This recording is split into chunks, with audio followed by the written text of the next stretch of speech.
Sebagai seorang pebisnis kuliner, tentu kita berharap penjualan di toko kita atau di tempat bisnis kita jauh lebih meningkat lagi dan sesuai dengan kebutuhan market kita masing-masing. Nah, ini kemarin saya dapat laporan dari Grab tentang tren layanan pesan antar online di Indonesia tahun 2022. Beberapa data yang ada sebelumnya saya sudah baca, insya Allah bisa membantu Bapak Ibu para pemilik bisnis kuliner untuk mengembangkan lebih tinggi lagi penjualannya. Jadi mari kita simak data apa saja yang ada di dalam laporannya Grab ini. Data pertama yang akan kita lihat adalah bagaimana pengiriman setelah COVID-19 ini. Ternyata ada beberapa selera yang terus bertumbuh dalam ekosistem pengiriman online ini. Ingat, saat pengiriman membuat kita tetap waras, nyaman, kalau katanya Grab ini bukan hanya sebuah fase ternyata. Jadi pembatasan sosial mengubah cara masyarakat Asia Tenggara membeli makanan dan berbelanja. Jadi kemarin itu pembatasan sosial itu benar-benar mengubah habit kebiasaan diri kita sebagai manusia dalam melaksanakan kehidupan sehari-hari. Tetapi permintaan untuk pengiriman tidak pernah berhenti. Bahkan setelah pembatasan dicabut, ya namanya orang sudah terpaksa hidup dengan banyak pembatasan pada waktu COVID-19 kemarin, dan akhirnya meskipun setelah sudah selesai, orang tuh sudah merasakan enaknya pesan makanan tanpa harus datang ke outletnya, tanpa harus capek ngantri, tanpa harus dengan biaya pengiriman yang mahal atau minimal pembelian. Beli satu pun tetap bisa. Nah, itu yang membuat orang jadi lebih nyaman menggunakan pengiriman secara online.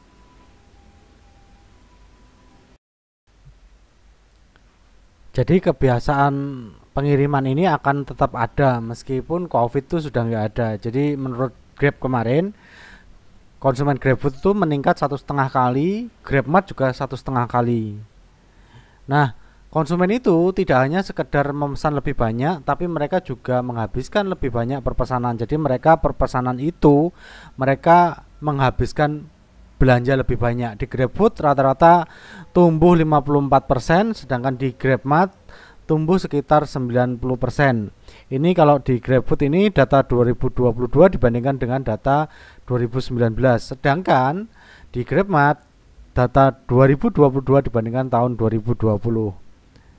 Kemudian nilai belanja terbesar dalam satu pesanan di tahun 2022 itu ada yang pesen di Grab itu 9.900.000. Nah, kita nggak tahu, mungkin Anda yang pesan di Grab senilai 9.900.000 untuk GrabFood ya. Coba tulis di kolom komentar jika itu memang Anda ya.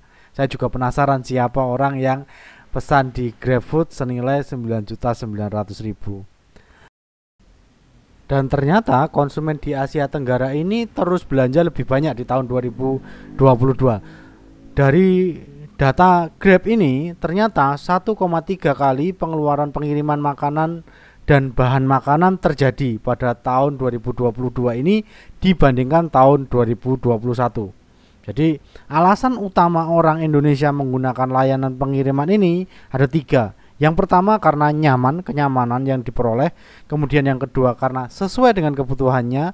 Dan yang ketiga menyenangkan kebutuhan keluarga. Ini dilakukan beberapa orang, termasuk saya sendiri, mungkin di luar kota yang kita tidak bisa jangkau langsung ke sana. Kita mengirimkan makanan lokal di sekitar tempat tinggal saudara kita, kemudian kita menggunakan layanan aplikasi pengiriman makanan online Grab ini. Nah, pengguna teratas secara tidak proporsional mendorong pengeluaran terbanyak di seluruh wilayah. Jadi ada 25% pengguna teratas GrabFood di Asia Tenggara ini berkontribusi terhadap 71% pengeluaran pengiriman di wilayah tersebut. 25 pengguna teratas yang paling sering menggunakan Grab, 25%-nya ini ternyata berkontribusi 71% untuk semua pengeluaran pengiriman di wilayahnya tersebut. Mirip-mirip kayak hukum Pareto ya. Jadi ketika kita punya penghasilan di bisnis kita itu 100% ya, 80%-nya itu berasal dari 20% konsumen tetap kita. Nah, ini nih yang menarik. Ternyata pengguna pengiriman makanan terbesar itu adalah keluarga muda. Beberapa alasan antara lain terlalu sibuk untuk memasak, tidak perlu mengantri, menyenangkan keluarganya. Kemudian ada lagi saat sedang mencari produk dengan santai, kemudian promosi spesial dan mencari produk baru. Nah, kira-kira apakah bisnis kita sudah mengakomodir alasan-alasan yang membuat keluarga muda ini melakukan pemesanan makanan secara online? Oke, sekarang kita lanjut ke bagian kedua, evolusi. Jadi sekarang tuh waktunya omnichannel ya, nggak hanya cuma online saja ataupun nggak hanya offline saja. Dua-duanya harus kita padukan karena ini melihat data platform digital yang sudah jadi bagian dari perjalanan konsumen. Jadi customer journey-nya tuh sekarang orang tuh nggak hanya mesan lewat info dari offline saja atau dari online saja. Jadi saling digabungkan. Jadi kita bisa membuat review yang bagus untuk bisnis kita baik secara offline maupun online. Di sini kebanyakan mereka ngelihatnya secara online ya, sama seperti keadaan kita saat ini. Kita kalau ke suatu tempat makan yang baru mungkin akan melihat reviewnya dulu seberapa. Oh, 94% orang bergerak ketika mereka melihat review makanan yang bagus, baru mereka akan memutuskan melakukan pembelian. Kemudian yang kedua itu karena ada vouchernya, voucher pembelian. Kemudian ada tentang reservasinya, jadi mereka bisa melakukan reservasi terlebih dahulu. Kemudian mereka bisa bawa pulang atau ambil sendiri, mereka memutuskan itu. Jadi 83% memutuskan untuk membawa pulang atau ngambil makanannya sendiri. Kemudian yang 78%-nya mereka melakukan pembayaran. Yang 70% baru pesan di tempat. Ini berdasarkan pola aktivitas digital konsumen dalam hal makan di tempat atau dibawa pulang. Data 9 dari 10 konsumen lebih menyukai merek dengan pengalaman online ke offline yang terintegrasi. Artinya saling berkaitan. Jadi nggak terpisah sendiri-sendiri. Karena ini semua tentang kenyamanan digital. Lagi-lagi ngomongin tentang kenyamanan.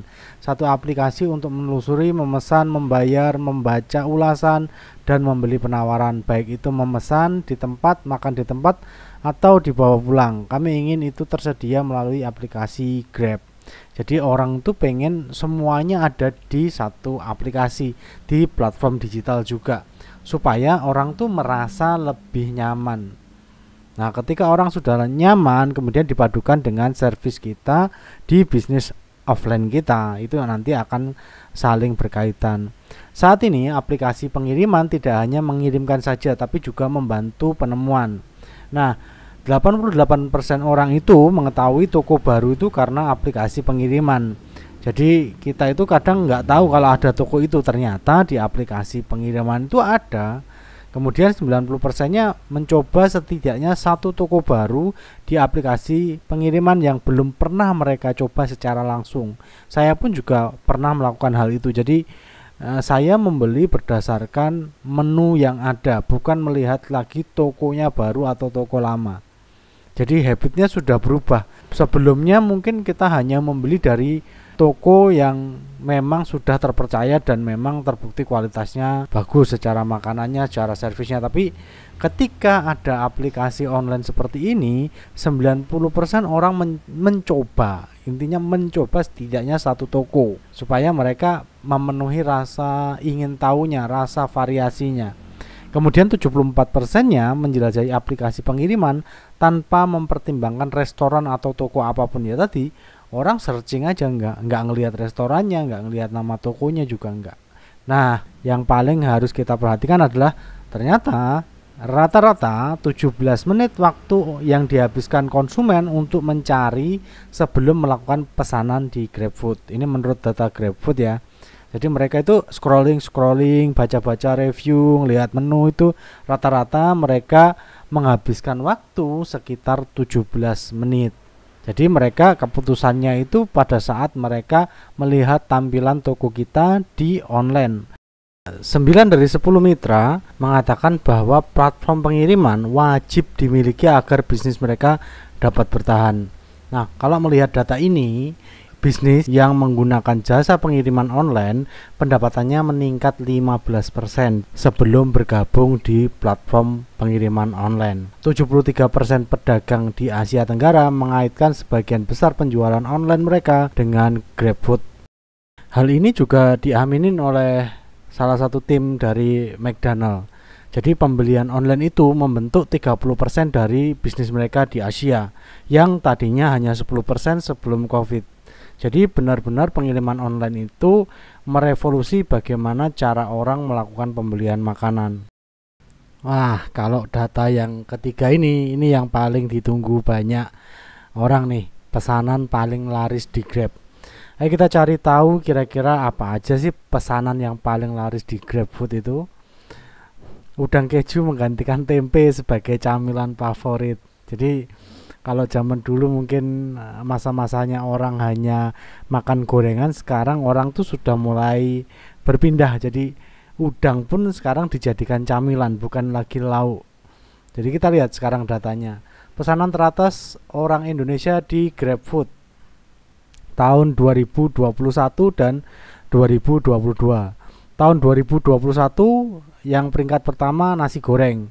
2022 tetap nasi goreng masihan ya. Kemudian minumnya teh, apapun makanannya minumnya teh lah, entah itu es teh atau teh hangat. Kemudian yang ketiga ada ayam goreng. Ini masih jadi trendsetternya makanan di Indonesia.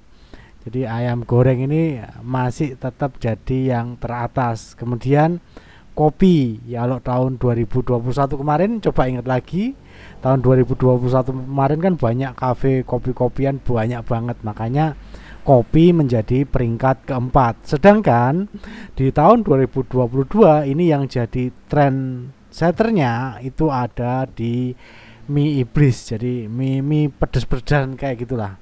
Mie yang pedas-pedas itu naik peringkat dari yang tahun sebelumnya, tahun 2021 ya masih di peringkat 5, kemudian di 2022 ini naik menjadi peringkat 4. Kemudian di 2022 ini ada udang keju ya, ini peringkatnya naik. Kalau di tahun 2021 dulu peringkatnya ada di peringkat ke-9, sekarang udang keju ada di peringkat ke-5. Kemudian yang tadinya tempe ini di peringkat ke-7 naik menjadi peringkat ke-6. Ayam geprek ini turun pamor di tahun 2022 ini menjadi biasa saja di peringkat ke-8, sebelumnya peringkat 6. Kemudian ayam bakar yang naik ya. Ayam bakar tahun 2022 ini naik di peringkat ke-7. Kemudian tahu ini hilang ya, turun dari 10 besar ya. Tahu ini turun dari 10 besar, digantikan oleh kopinya dari peringkat 4 turun ke peringkat 9, masih oke lah. Kemudian ada nasi rendang, mungkin ini karena banyaknya rumah makan Padang ya, yang banyak sekarang ya, kecil-kecil rumah makan Padang kecil-kecil itu, mungkin ini salah satu dampak dari banyaknya rumah makan Padang yang kecil-kecil yang murah-murah itu tadi. Itu tadi dari peringkat makanan yang ada di GrabFood. Selanjutnya kita lihat sekarang data jenis makanan yang paling banyak dicari orang Indonesia di GrabFood. Kalau tahun 2021 ada sedikit perbedaan mungkin ya. Di 2021 orang itu cari makanan Indonesia, 2022 tetap cari makanan Indonesia peringkat pertamanya. Peringkat keduanya makanan Italia, yang 2022 juga makanan Italia masihan. Kemudian makanan Jepang sama, di 2022 juga masih makanan Jepang. Kemudian di 2021 makanan Chinese food ya, itu tetap. Dan yang ke peringkat kelima ini yang sedikit berubah. Kalau tahun 2021 kemarin itu makanan Korea itu sedang naik, ternyata di GrabFood ternyata yang sedang naik saat ini tuh makanan vegetarian atau istilahnya makanan sehat.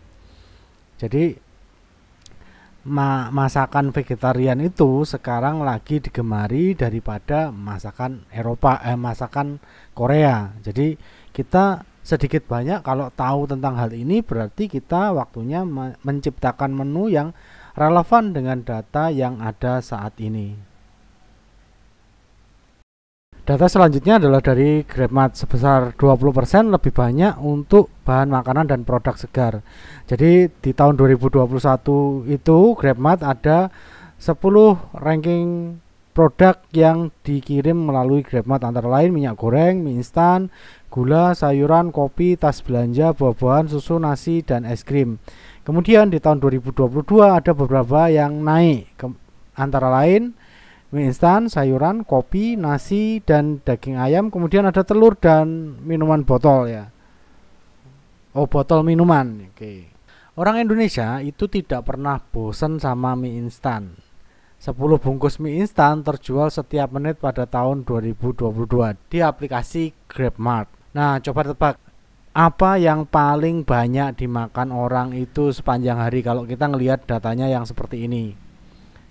Yang paling banyak dipesan sepanjang hari itu di tahun 2022 adalah ayam goreng dan mie pedas. Tapi kita bisa lihat waktu-waktunya ya. Jadi kita waktu-waktunya orang makan itu jam berapa dan kira-kira menu makanan apa yang paling orang suka. Di jam makan pagi misalnya ya, jam 5 sampai jam 11 pagi itu 3 makanan teratasnya itu ada bubur, mungkin bubur ayam ya, kemudian ada sate usus, kemudian bakwan. Lalu minuman teratasnya itu es latte, es teh, jus jeruk. Bukan seperti zaman dulu ya, mungkin minumnya teh hangat kayak gitu, bukan ya, tapi es latte, es jeruk, jus jeruk.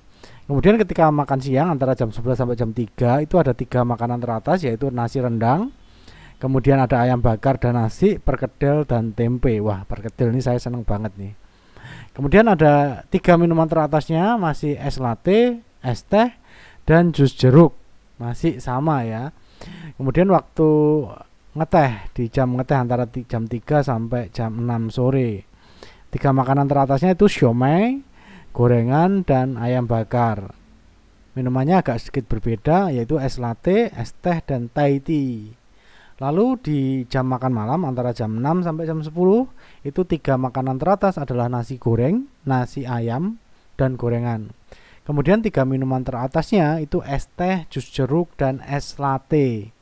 Jadi peringkatnya terbalik, es teh dulu, jus jeruk, baru kemudian es latte. Nah, ini yang suka ngomel-ngomel malam nih, mulai jam 10 malam sampai jam 5 pagi. 3 makanan teratasnya itu ayam geprek. Mungkin adanya itu aja yang orang jual di jam-jam malam yang bisa mudah dimasak, ayam geprek, kemudian nasi goreng, dan es krim. Lalu 3 minuman teratasnya itu jus jeruk, kemudian air mineral, dan jus alpukat. Oke. Tapi menurut data Grab, sekali lagi yang paling banyak dipesan sepanjang hari itu adalah ayam goreng dan mie pedas. Nah, ini nanti mau menyambut tahun baru ya, merayakan tahun baru ala orang Indonesia. Menu tahun baru yang terlaris itu ada beberapa macam, ini ada mie instan, gorengan, pizza, dan minuman soda. Nah, ini ada tips nih sedikit dari Grab, 2 cara meningkatkan penjualan saat tahun baru. Yang pertama, tawarkan makanan yang nyaman seperti mie instan. Kenapa kok mie instan yang disarankan? Karena pesanan mie instan meroket dengan lebih dari 700 pesanan yang dilakukan per jam. Jadi di aplikasi Grab itu ada 700 pesanan yang memesan mie instan dalam waktu 1 jam. Berarti memang orang itu lagi gandrung sama mie instan, mie pedas-pedesan seperti itu. Oke, jadi itu yang mungkin bisa ditawarkan ke konsumennya adalah paket untuk merayakan tahun baru.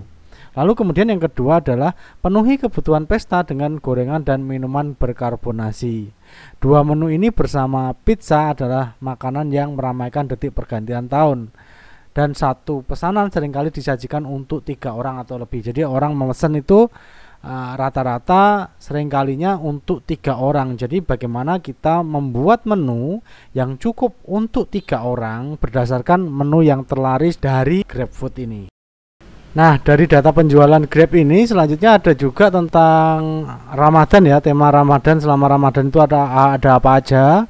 Kemudian ada tren juga, ada tren makanan sehat, kemudian ada tren untuk makanan kumpul-kumpul dan beberapa tren lainnya. Silahkan download hasil data ini selengkapnya dari Grab ini. Linknya sudah saya cantumkan di kolom deskripsi video ini. Semoga bisnis Bapak Ibu, terutama bisnis kulinernya, semakin tumbuh dan berkembang dengan platform pengiriman online dan juga strategi bisnis secara offline.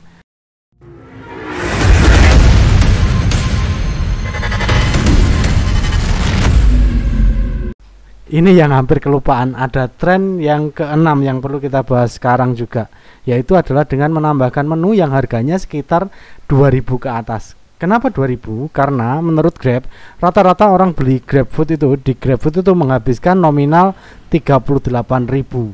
Sedangkan untuk mendapatkan gratis ongkir itu konsumen harus belanja minimal 40.000. Jadi mau nggak mau, orang kalau mau dapat gratis ongkir, mereka akan nambah menu lagi. Nah, sarannya adalah kita punya menu yang harganya 2.000 ke atas, supaya orang menambah ordernya di toko kita, supaya orderannya jadi 40.000 ke atas dan orang dapat gratis ongkir, kemudian kita juga dapat pembelian tambahan. Jadi itu yang harus kita lakukan. Jadi siapkan menu untuk pelengkap ongkir. Jadi misalnya tambahan menunya itu nanti bukan menu utama sebenarnya, tapi menu-menu yang sifatnya itu tambahan aja. Orang nggak ngerasa keberatan, tapi mereka dapat gratis ongkirnya dari Grab. Jadi itu mungkin salah satu strategi yang dapat Bapak Ibu terapkan untuk bisnis kulinernya.